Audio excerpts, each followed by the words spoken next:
Hello students, welcome back to my class. In the previous class, we have started with the new chapter, that is the 10th chapter, Microbes in Human Welfare, and have seen the introduction for this class and the various branches of microbiology that we have given in your study material. You can refer to your study material. And in the last class only, I have told you the microbes play an important role in our everyday life and the role of microbes in various fields I have told you. Like for example, the role of microbes in household products, microbes in industrial products, sewage treatment, biogas production, as biocontrol agents and as biofertilizers. So all these areas are very important where the microorganisms play an important role. In this class we are starting with the new topic. It is very interesting, that is role of microbes in household products. Actually, you will be surprised to know that we use microbes and the products of microbes, the products obtained from microbes in our everyday life. Have you ever think that we are daily using microbes in our everyday life? No, actually we are using microbes and the products obtained from microbes in our everyday life. One best example I can give you is curd. What the curd you are using, it is actually a product obtained from the microbe that we can able to discuss later. And the importance of microbes is seen in human life since from 5000 BC.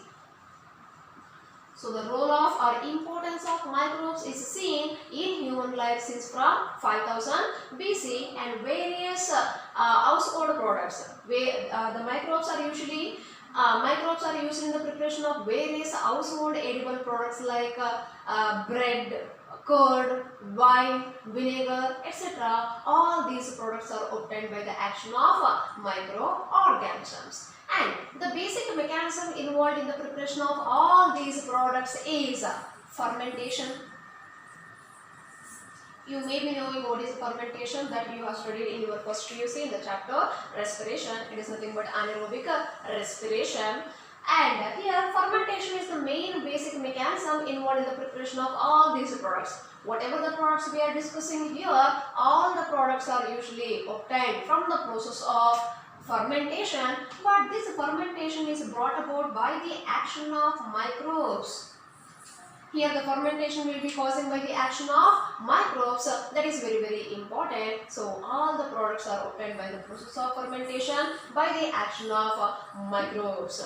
So we'll see how the microbes will be helping in this fermentation process and what are the products which can be obtained by the process of fermentation through microbes. So here we are going to discuss one important product, that is curd. So that can be called as curdling of milk. Curdling of milk. So here, as we are discussing about the microbes, in the process of formation or in the process of preparation of curd, certain microorganisms are involved. The specific microbe involved in the preparation of curd is that lactic acid bacteria, which can be commonly called as LAB. LAB refers to lactic acid bacteria. Lactic acid bacteria. Here there are so many group of lactobacillus bacteria can be seen. So lactobacillus lacti, lactobacillus acidophilus. Likewise, many number of bacteria can come in this group, that is lactic acid bacteria. You should remember the main microbe involved in the preparation of curd is lactic acid bacteria, or you can write lactobacillus. You should remember that.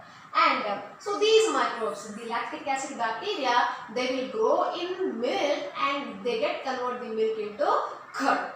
And whenever we eat curd, we are actually eating the microbe. Which is that microbe? That is lactic acid bacteria. I mean to say, whenever we eat curd, we are actually eating the lactic acid bacteria. So we are eating curd from so many years. We are eating lactobacillus from so many years. Does it cause any harm? No, it is friendly. It will never cause any harm to you. Instead of that, it has many advantages to us. So what are the advantages we can obtain from this lactic acid bacteria? They are mainly, so this lactic acid bacteria which is present in the curd mainly helps to treat and to prevent the diarrhea. That is nothing but loose motions. So it helps to prevent the diarrhea. and also helps in the breakdown of food, there is a digestion, and helps in absorption of nutrients. These are certain advantages we can obtain from the lactic acid bacteria present in the curd. Now we'll see how this curd is exactly prepared, how the curd is prepared. So you may be knowing that how the curd is prepared at home. Maybe your mother will know how to prepare the curd. Let us discuss that topic only. So during the preparation of curd, what you will do? You will take the milk. The milk is boiled or heated up to 80 to 90 degrees Celsius. The milk is boiled or heated up to 80 to 90 degrees Celsius. Later, it is cooled to about 45 degrees Celsius. It is cooled to 45 degrees Celsius. Then you will add a small amount of curd. A small amount of curd or a spoon of curd. A spoon of curd to that milk. Initially, the milk is boiled up to 80 to 90 degrees Celsius. Later, it is cooled to 45 degrees Celsius. Now, you are adding a small amount of curd or a spoon of curd to that milk. So, why you are adding a small amount of milk or curd, so a small amount of curd to that milk? So, this small amount of curd, what you are adding, it is called as starter, or it can be called as inoculum. So this is important, inoculum or starter. When we call the term starter or inoculum, which contains millions of lactic acid bacteria. What the spoon of curd you are adding, which contains millions of lactic acid bacteria, that is called as starter or inoculum that we are adding to the milk. Try to remember, starter, it is very, very important. This term we are commonly using in the dairy, dairies. For example, in the dairy products, while obtaining the fermented milk products, we use starter culture. So what is that starter culture? So in those dairies, for the production of fermented milk products, it will be inoculated the pasteurized milk with certain microorganisms. So which are the various other milk products that we can able to discuss later. So here we have taken the milk, it is boiled and cooled, then you are adding a spoon of curd as a starter. What the spoon of curd or a small amount of curd you are adding, it is called starter, and this starter contains millions of lactic acid bacteria. And these lactic acid bacteria grow at a certain temperature. That's why it should be cooled to a certain temperature. The milk should not be very hot, or it should not be cool. It should maintain certain temperature so that these lactic acid bacteria can able to grow in this milk. So they can able to grow in that milk, and during the growth, this lactic acid bacteria produces certain acids. During the growth of lactic acid bacteria, it will produce certain acids, and these acids which will coagulate. So you may be heard the term coagulate in the chapter body fluids and circulation. Coagulation of blood you studied.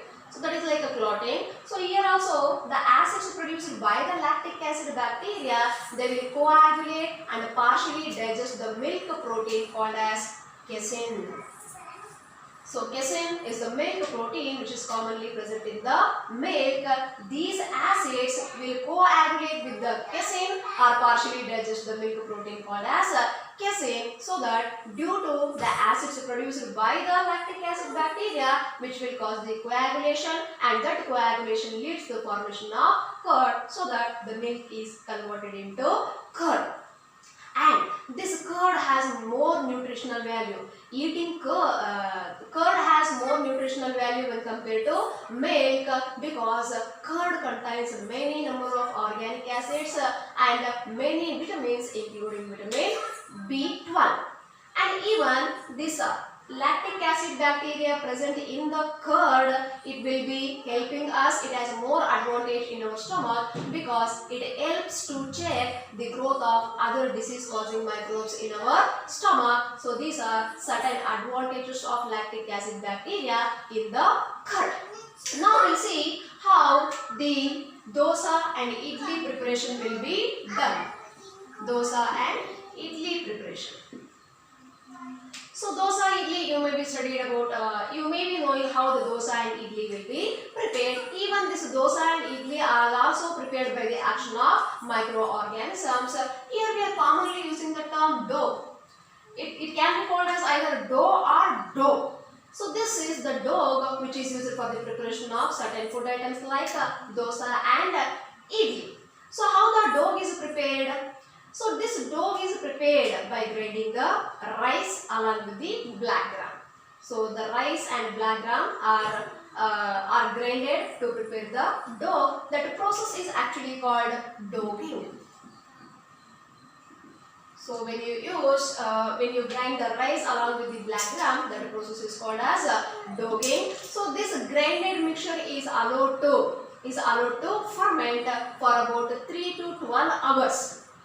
After grinding the mixture, actually we will keep overnight. You can keep overnight or 3 to 12 hours of time. It is allowed to ferment. During fermentation, actually carbon dioxide is released. During fermentation, carbon dioxide is released. That released carbon dioxide will helps in the puffing up of the dough. You may be knowing that. So when you grinded the mixture, for example, so this is the container. So the grinded mixture is till here. But after when you allow this for fermentation, the dough will able to rise. The dough will be rise because of the carbon dioxide produced. Because of the carbon dioxide produced, that carbon dioxide will help in puffing up of the dough. And so this carbon dioxide will be produced by this dough. But what exactly the reason? During fermentation, which microorganism is involved? Here, the common microbe is, one is Streptococcus faecalis. One is called as Streptococcus faecalis, and other one commonly called as that is the baker's yeast, Saccharomyces cerevisiae. Saccharomyces cerevisiae is the commonly used baker's yeast, or we can call it as a common yeast. So these two microorganisms used in the fermentation process. So during that dough, when you grinded the mixture, it is allowed for fermentation.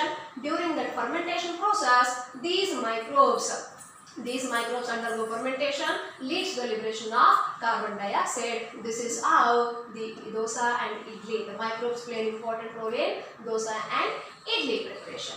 And the next one is preparation of bread.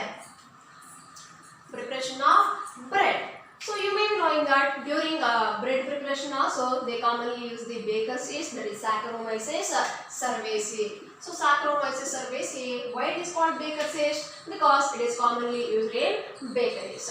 So during bread preparation, a small amount of baker's yeast is added to wheat flour, then it is kneaded. So kneading is nothing but how we will prepare the dough for the preparation of chapatis. Like that, here also after mixing the wheat flour and the baker's yeast, it is kneaded. After kneading, the kneaded mixture is allowed to warm temperature. The kneaded mixture is allowed to warm temperature so that it will able to swell up.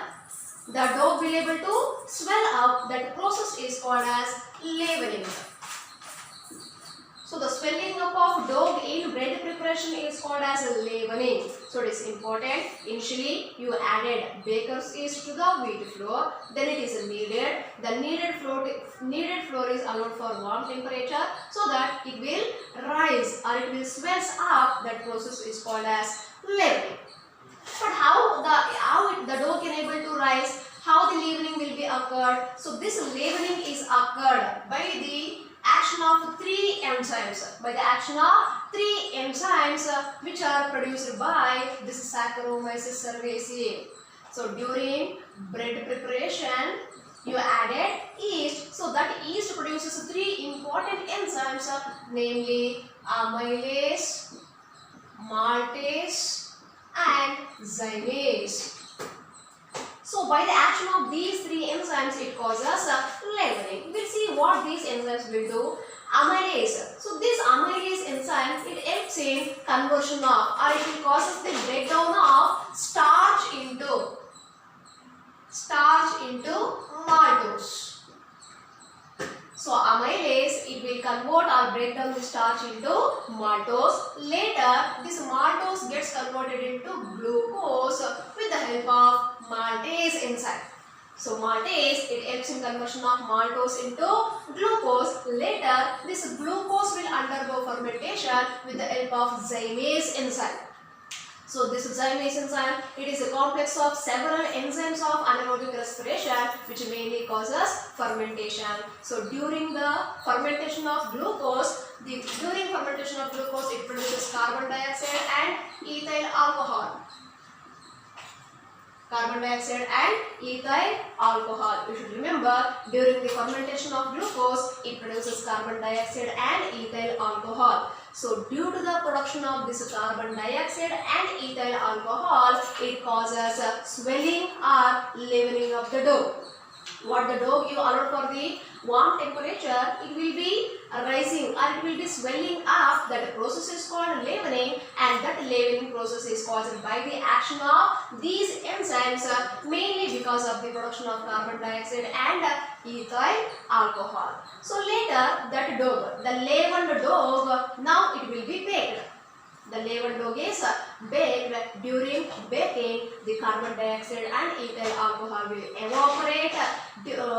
As the carbon dioxide and ethyl alcohol will evaporate, it will make the bread soft and porous. You may be seeing the porous nature and soft nature of the bread because of the evaporation of carbon dioxide and ethyl alcohol. And even you may be knowing that during the dosa preparation also, the holes what you can see, it is nothing but the carbon dioxide. When you subject that carbon dioxide to warm temperature, the carbon dioxide will be evaporating, so that it will cause us holes in the dosa.